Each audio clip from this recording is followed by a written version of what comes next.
What are your thoughts on the importance of fraternalism in general? I think it's a very healthy way to forge bonds between people without there being any considerations of status or class or any other consideration that would ordinarily separate people. I think fraternalism is a good way of creating bonds between people that would otherwise not formulate them or not have the opportunity to. How do mixed lodges differ to single gender lodges in your opinion? Well, in my opinion, having been in male only lodges and now mixed lodges, I find that mixed lodges tend to foster a better sense of personal responsibility. It's certainly easier to detect who's a good fit and who isn't in a mixed lodge, because in mixed company, people have to kind of decide to behave or not behave. So in a sense, you can find out somebody's character more quickly in a mixed lodge. Mixed lodges are more harmonious generally as well, because people are bringing different things to the table from their perspective, a gender perspective. Single sex lodges I've tended to find can be a lot of fun, but there is an atmosphere of exclusion that I think in this order will be counterproductive to its intentions, which are occult. And with occultism, you're always trying to balance forces, masculine and feminine forces, and epicene forces as well. So we feel that the lodge needs to reflect this socially, this attempt to harmonise elements. Why does your order advocate mixed lodges? For exactly that reason, because we feel that people need to start sharing across the boundaries that divide us, and occultism is about balancing the male and female energies in the universe and the epicene energies as well. And we feel that having a mixed lodge is the only way to make this happen. And we feel that it will have benefits for people socially in ways that maybe they didn't realise. And mixed lodges can be very successful. Lots of orders now are advocating mixture because people are having more fun, and I think that's wonderful. And you know, if you really love your partner, it's nice to be able to invite them into something that you enjoy. I think that there's an old-fashioned tendency for people to feel that this is my thing and not my partner's thing. And if that's the way that your relationship works, that's fine. But I think equally, a lot of men in masonry would have been delighted to have their wives along, to enjoy the things with them. But that wasn't permitted. And with our order it is, and I think it's beneficial. How would you describe the fraternal or sororal relationship? I think it's a very special relationship that, when it works, can go beyond the obvious things that draw people together. And it can create dialogues and interactions that the workplace, for instance, doesn't necessarily foster. Going out on the town, partying doesn't foster. It's a shared activity, and people tend to meet their best friends and so forth doing things that both parties enjoy because they have a lot in common. And fraternalism is no different.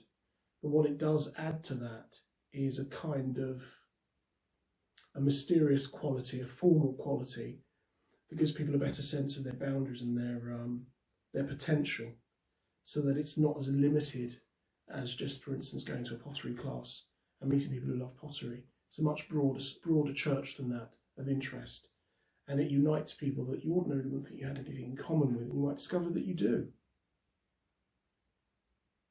Does fraternalism create genuine friendships and relationships? I think it often does, and it can, but fraternalism is a very special form of connectivity, and I think those who get the best from it are those that are happy to ignore the differences that would otherwise divide. I think those that can't ignore those differences may find that they are making good connections in the lodge, but those connections don't necessarily survive outside of that context. It depends on the person. I found that some of the best relationships that have formed the most long-lived and have stayed the most stable can sometimes come from fraternalism. So it does have that potential. But because you're all getting together for a specific purpose, and that purpose is evolutionary, it's a progressive purpose, there are elements to it that are more about the soul than the personality. And that can have different results for different people. Some people accuse Masons of indulging in nepotism and favouritism. and that joining a lodge is just about gaining social advantages. What are your thoughts on this? Orders can open for different reasons. There are many smaller orders, fraternal orders, that open for the sole purpose of social advancement for its members. There are orders that open up for political purposes, religious purposes, to protect particular sections of society. There can be those orders. Masonry, though, has always had the highest aspiration of making good people better. So it takes a more universalist approach to people's advancement. And in that regard, I don't think that our order certainly is something you would join if you were just interested in social advancement. We want to advance every part of you, not just help you to get a better job. I mean, if you can get a better job through the people that you meet incidentally, because brothers and sisters tend to help each other because there's that bond of trust, like you'd help your friends, that's fine. I don't think that's unhealthy. But I think if a lodge is formed specifically for that reason, it will tend to fail or corrupt, and we don't want that. You know, the reason why people meet in our order is to advance the parts of them that will last forever, we hope, not the parts of them that are temporal or material. There have been various scandals that have rocked the Masonic world, such as the events surrounding the P2 Lodge in Italy, as well as the reported behaviour of certain key figures in the Masonic community. As a result of this, there has been more suspicion directed at Masonic fraternalism and lodge culture.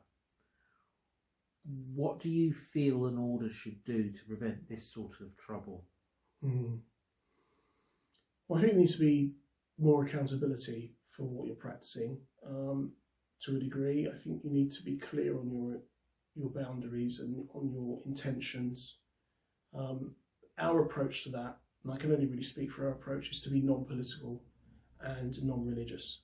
I think as soon as a lodge starts to enter the world of politics or starts to be partisan in terms of policies or religious outlook, then there's a tendency for trouble to arise. Obviously, if any lodge is harbouring criminals or is promoting criminal activity, that's just wrongful stop. That's just not okay. And one would expect that lodge to close down and the people to be removed. But I think the way that we prevent that happening is by being much more careful on the people that we're admitting and cultivating, to keep watching points on behaviour, to make sure that the purpose of the lodge and the purpose of the rite is the main focus, not necessarily the social interactions that go on afterwards, which are supposed to be pleasurable, but they're not the mainstay of the rite. People need to be practicing what they preach, walking the walk, not just talking the talk. And I think an order that's properly run will make sure people are doing that, or perhaps suggest to that person they might need to look for something else. Another thing is not to focus entirely on status. I think it's good when a lodge has a mixture of different people, because that in itself is more conducive to harmony, and I think to fairness. Whereas when a lodge tends to be made up of just one part of the demographic, one particular selection of people, there is going to be more of a tendency towards partisanship and bias and vested interests. And we're not really here for that. And that, I think, is what orders can do. But again, it depends on the lodge, depends on the order. Some orders are committed to being political, and they have to deal with the consequences of what that decision means. But it's not something that we're interested in doing. You know, for us, politics begins and ends at humanitarianism, fairness and compassion. If what you do is harming people, it's just wrong. It might seem simplistic to some, but there's a reason why we keep things simple, because the spiritual things tend to be simple. Not easy, not always obvious, but certainly simple at the essence. You have all your members sign an NDA. Doesn't this create a risk of concealing unworthy persons? That wouldn't really be anything to do with the NDA. I mean, the NDA is specifically for protecting people's boundaries who may want to join the order and not declare their membership of the order, and for protecting our documentation. But we're concerned somebody wanting perhaps to join the order and just be, you know, an unknown member. That doesn't necessarily conceal their identity from every other member who's also there, and they will be held accountable for their behaviour like anybody else. I think the lodge would have to be corrupt in its essence and in its structure and its administrative practices for that to be a risk. The NDA wouldn't necessarily help or hinder that. membership is dwindling in many different fraternal orders. Mm. Why do you think this is, and what do you feel can be done about it? I think it's partly social relevance. Younger generations may not see the benefits that they can gain from fraternalism unless fraternal societies are demonstrating those benefits openly. There was a kind of dying off period through the 70s, 80s, 90s where people retired from being fraternal members, but not perhaps enough was done to engage with the generation that was coming after, to be part of it and to try to communicate the real benefits of it. I think the only way really fraternalism can save itself and be relevant again is to make an effort to understand the struggles and difficulties that young people are going through right now, to reach out to them and say, we have these truths which are perennial, and if you apply them in a certain way, they will benefit you in your situation. It does mean that you have to commit to learning them, but if you commit to that, the benefit is definitely going to be there. Also, it's speaking in a language that's understood. I think people think fraternalism is stuck in a historical past, and the rituals to a certain degree are, but that is not supposed to be an historical past, it's supposed to be a perennial one.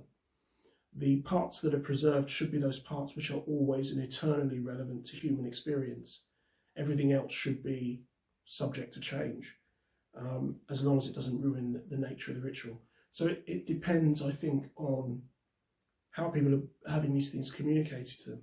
And also, young people have evolved. There's a lot more information more readily available to people now, just by searching. I mean, even if you don't like Wikipedia because it's full of all sorts of inaccuracies and all of that, it's still a symbol of how widely available just casual knowledge is to anybody.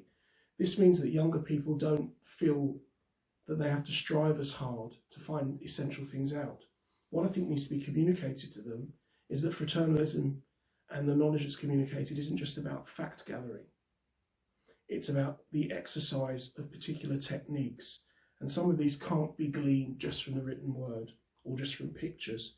They need to be experienced collectively, and they need to be communicated from somebody or a group of people who know what they do. And it's the experience of them that brings them to life, not just the knowing of them. And I think young people are bright enough to realise that that's true.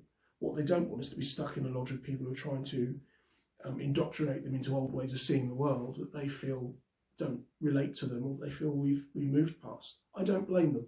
And that's one of the reasons why in this order we try to keep